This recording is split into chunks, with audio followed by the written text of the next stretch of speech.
Good evening. This is Rhiannon with Inner Knowing Messages. This is a Gemini reading for the second half of December 2025.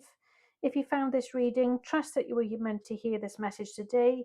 Take what resonates and trust your inner knowing and leave the rest. Like I say, this is a general reading. This is not a personal or one-to-one reading. So some things may not resonate with you at the time. And I will also, if I feel called to channel messages for you, it may not necessarily be linked to the card, but if I do come through with a message, I will deliver that also. This is a very basic guided message. Oh, and we're already starting with the Two of Pentacles. And I'm going to draw another two cards to accompany the first card. And then I'm going to draw another card from the Crystal Angels.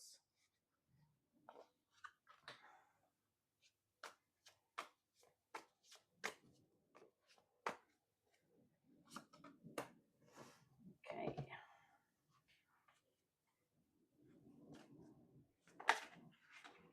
There we go. So we got a flipper there, and we got two. Okay. Or three, actually. So there's three there. Interesting. Okay, Gemini. So we start with the Two of Pentacles, and this is all about balance. So this card is about trying to find the happy medium. It's about balancing. It's about resourcefulness. It's about having the ups and downs in life and adapting to them. It's about having a flexible approach. It's juggling life, juggling money, balancing the books, transferring of money, profit and loss. So if you're running a business there, no doubt you're trying to sort of come together with a balance sheet, and you know that in the next 3 months' time you're going to be declaring your taxes for the year. So I feel like you're now starting to focus about, you know, the winding down after the Christmas, and then making sure that you're on track for when it comes to your accounting come the end of the financial year.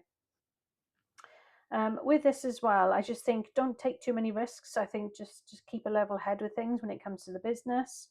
And I feel that, you know, when you then come to your end of year, you're going to be able to then rethink about a few things and whether or not you'd have to change a business proposal or change something that you're doing within the business that you're currently running.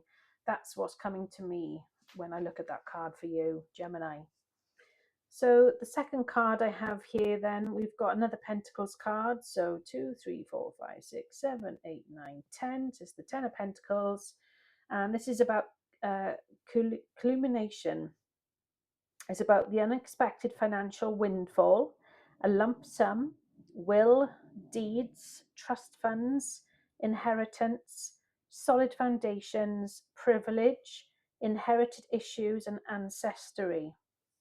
For me, I think April is going to be a really important time for you. Not only is it the start of a new financial year, if you've got a business or you're thinking about going self-employed, I do feel there is going to be a change for you, not only with you and the business sense, but I do feel like something is changing, something unexpected that you weren't prepared or didn't know anything about.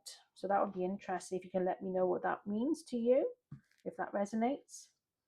And then we have the Knight of Swords. Now, although knights are a masculine energy, it still can apply if you're a female. It's just the energy that we're physically talking about here. And it's about having mental clarity.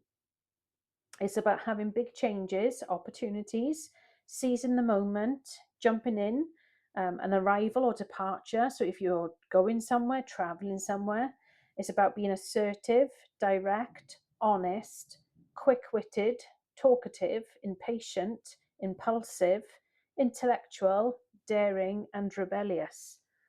So I think when it comes to April, I think you are going to start something either additional or new. And I think that's why it's so important to focus on getting your books and getting everything sorted with your accountancy and accounts and finances and things like that, balancing those books there. And then come April, you're going to be jumping into something else, and it's going to be a completely different avenue or aspect that you haven't dealt with before. Now, 3 cards wanted to come out for you when it came to the Crystal Angels. So the first one is Diamond, and it says, value your self-worth. You are God's precious gem. Now, as we know, when it comes to diamonds, diamonds aren't just formed. It takes a lot of pressure. It takes a lot of work and a lot of strength and, you know, the constant grind, as it were, before it becomes this beautiful stone, this beautiful diamond.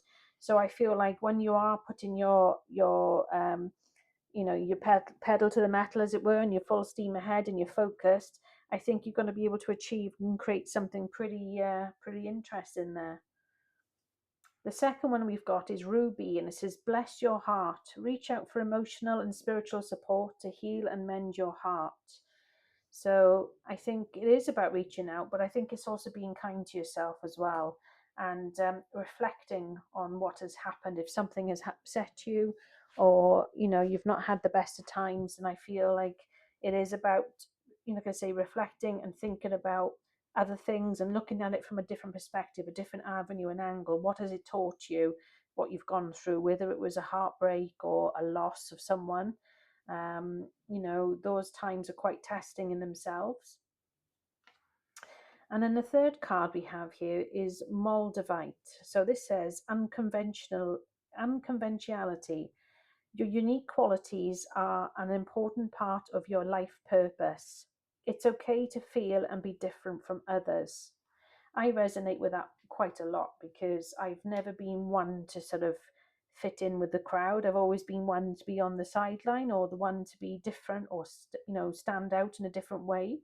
And I think there's nothing wrong in being like that. It means you're being you, you're being your authentic self, you're being true to who you are. You know, you're not just trying to follow the crowd. You're not a sheep, you're a leader. And I think this is why you're pursuing something new when it comes to April next year in 2026. And I think with everything that you've learned and gone through, with all the heartbreak and the changes and the focus and determination, I think it's going to make you stand out in a different way, but for the better.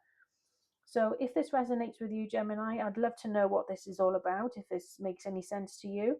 I'd also love to know where you're watching from. Please give us a like, share, and subscribe to the channel and help this channel grow. And please share with anybody you know who likes tarot as well. Until the end of December, have a great Christmas if you celebrate, and I shall be back with your annual reading for 2026. Take care and stay blessed.